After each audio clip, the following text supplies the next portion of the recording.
Hi friends, இன்றைக்கி library புக்கை return பண்ண போயிருந்தோம். அப்போ பார்த்தீங்கன்னா பப்ளிக்கை வந்து லைப்ரரியோட கனெக்டடாக வச்சுக்கிறதுக்காக சின்ன சின்ன ஸ்டால்ஸு, அதுக்கப்புறமா நடமாடும் நூலக வண்டி, இது எல்லாமே இருந்துச்சு. குழந்தைங்கள என்கரேஜ் பண்ணுற விதமாக கலரிங்கு, ட்ராயிங்கு அது எல்லாமே ஒரு பக்கம் போயிட்டு இருந்துச்சு.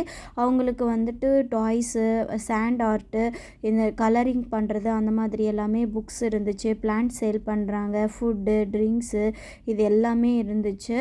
அதுக்கப்புறமா வந்துட்டு உள்ளே போனால் ஒரு கியூஆர் கோடை ஸ்கேன் பண்ணால் லக்கி ட்ரா வின்னர்ஸ் அது கூட இருந்துச்சு. ஸோ நம்ம கியூஆர் கோடை ஸ்கேன் பண்ணியிருந்தோன்னா நம்மளுக்கு என்ன கிஃப்ட்டு வரும் அப்படின்னு சொல்லிட்டு 3 to 3:30 வரைக்கும் வெயிட் பண்ணியிருந்தோன்னா அனௌன்ஸ் பண்ணுன்னு சொல்லியிருந்தாங்க. ஆனால் நம்மளுக்கு அவ்வளோ டைம் இல்லைன்ற காரணத்தினால நாங்கள் அதில் ஜாயின் பண்ணல. ஜஸ்ட்டு ஒரு விசிட் பண்ணிவிட்டு புக்கு ரிட்டர்ன் பண்ணிவிட்டு கிளம்பிட்டோம். ஆனால் லைப்ரரிக்குள்ளே ஒரு கேலரி இருக்குது.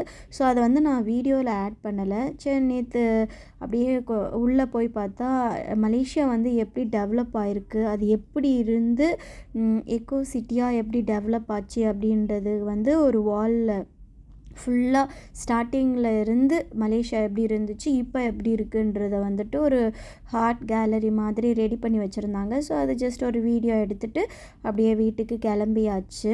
அடுத்த நாள் துஷிதா ஸ்கூலுக்கு போயிருந்தா. அப்போ வந்து அவளுக்கு ஆர்ட் பீரியடில் ஒன்று ட்ரா பண்ணியிருந்தா, ஒரு ஃப்ளாரு. ஜஸ்ட்டு பென்சிலில் ஒரு அவுட்லைன் போட்டு தான் கொண்டு வந்திருந்தா.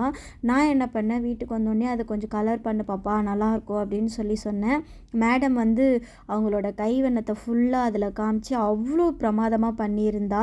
எனக்கு அப்படியே கண்ணில் எடுத்து ஒத்திக்கலாம் போல் இருந்துச்சு. அதை அப்படியே வீட்டில் ஒட்டி வச்சு அழகு பார்த்தாச்சு. நீங்கள் எல்லாருமே சப்ஸ்கிரைப் பண்ணுங்கள் ஃப்ரெண்ட்ஸ். ஓகே, பாய்.